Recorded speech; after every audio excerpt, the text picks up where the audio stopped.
अशोक चौधरी ऐसा कितना आए और गए। बिहार में सरेआम चर्चा है कि इन लोगों ने टिकट खरीदा है अपने बच्चों के लिए। ये लोग टिकट खरीदकर टिकट दूसरे दल से, जिस दल में आपकी बच्ची है नहीं।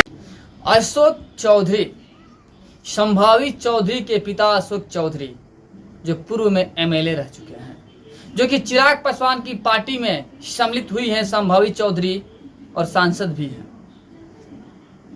भारी बहुमत से विजय श्री प्राप्त की हुई थी संभावित चौधरी, जो चिराग पासवान के खासम खास करीबी हैं। प्रशांत किशोर ने कहा था कि संभावित चौधरी के लिए अशोक चौधरी ने कुर्सी खरीदा है, पैसा दे करके सीट खरीद लिया है। उनका आरोप है कि जेडीयू में उनके पिताजी थे, तो फिर संभावित चौधरी एलजेपी में कैसे चली आई। यानी पैसे से खरीद करके सीट लड़ा गया और पैसे की बदौलत संभावित चौधरी जीती हुई है। और इसको लेकर के जो अशोक चौधरी हैं, कोर्ट में केस कर चुके हैं मानहानि का। लेकिन यहाँ पे प्रशांत किशोर का भी कड़ा रवैया नजर आया। उन्होंने कहा कि हम हाई कोर्ट से लेकर सुप्रीम कोर्ट तक दौड़ाएंगे। आपको पता नहीं है आप उलझ किससे रहे हैं, छोड़ेंगे नहीं और अपने बात पे कायम रहे। अशोक चौधरी का कहना है कि आप माफी मांग लीजिए, लेकिन प्रशांत किशोर का कहना है कि माफी कदाचित नहीं, जो सत्य है वो सत्य है। आप पुनः उस बात को दोहराते हुए नजर आ रहे हैं।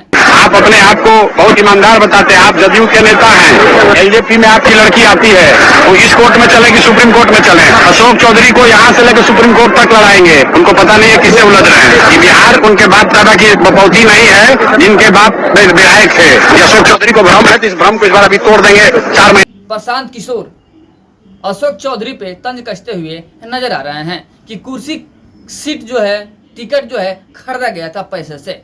जेडीयू के होते हुए एलजेपी में कैसे चले आए। बहुत सारी बात प्रशांत किशोर ने कहा अशोक चौधरी को लेकर के। दूसरी तरफ चिराग पासवान है, जो कि बहुचर्चित और पढ़े लिखे शिक्षित नेता हैं, बिहार फर्स्ट बिहारी फर्स्ट का बातें करते हैं। लेकिन उन्हीं के पार्टी से जीती हुई संभावित चौधरी के ऊपर गंभीर आरोप लगा रहे हैं प्रशांत किशोर। ऐसा आपको बता दें कि प्रशांत किशोर मास्टरमाइंड नेता हैं, जहां जाते हैं वहां का भूगोल ही बदल देते हैं। ऐसा उनका कारनामा है। जहां पे जाते हैं, जिन पार्टी के साथ में होते हैं, जिनके सपोर्ट में होते हैं, उनको जिता देते हैं और उनके बिना सपोर्ट वाले पार्टी हार जाते हैं। ये जलवा है प्रशांत किशोर का। लेकिन यहाँ पे खुले तौर पे चैलेंज करते हुए और धमकी देते हुए नजर आ रहे हैं प्रशांत किशोर अशोक चौधरी को। लेकिन क्या वाकई अशोक चौधरी ने टिकट खरीदा था अपने बेटी संभावित चौधरी के लिए, या राजनीतिक समझौता हुआ पिता जेडीयू में और बेटी एलजेपी में? आखिर चल क्या रहा है राजनीतिक में? आप अपने सोच से कमेंट में जरूर बताइएगा। जय हिंद, जय श्री राम।